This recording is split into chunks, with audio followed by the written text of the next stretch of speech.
Samuel Tinon, vous êtes propriétaire du domaine éponyme en Hongrie, dans la région de Tokaj.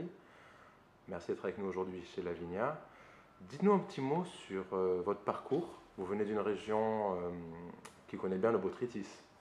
Oui, je viens de Sainte-Croix-du-Mont, donc à Bordeaux, dans le creux des Liquoraux bordelais. Et il y a une vingtaine d'années, j'ai fait le voyage pour aller reconstruire un petit peu le vignoble de Tokaj qui était dans une phase de reconstruction tout à fait nouvelle.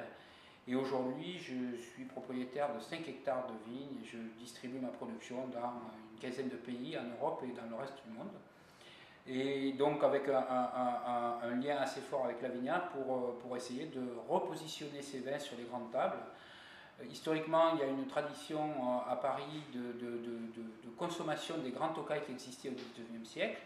Et avec l'intermède du XXe siècle, l'idée c'est au XXIe d'essayer de éventuellement oublier un petit peu le XXe et dire on reconnaît l'Europe unie et on ose voyager, on ose les grands vins, les grands liquoreux qui ont été reconnus pendant 300 ans environ. Et c'est tout ce travail-là que j'essaie de faire. Alors pour nos clients qui ne connaissent peut-être pas encore les vins de Tokaj, est-ce que vous pourriez dire un petit mot sur ce qui distingue vos vins des vins qu'on connaît un peu mieux dans la région bordelaise, parmi les liquoreux?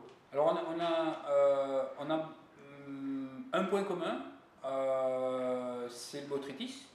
Et beaucoup de différences tant climatiques qu'au niveau du sol, au niveau de la philosophie des producteurs aussi, au niveau de leur approche par rapport à la production.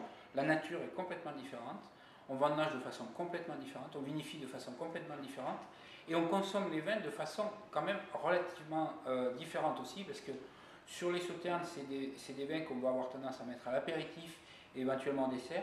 Avec Tokaj, il ne faut pas hésiter à prendre l'instant Tokaj, c'est-à-dire on ouvre la bouteille et c'est la bouteille qui fait l'événement.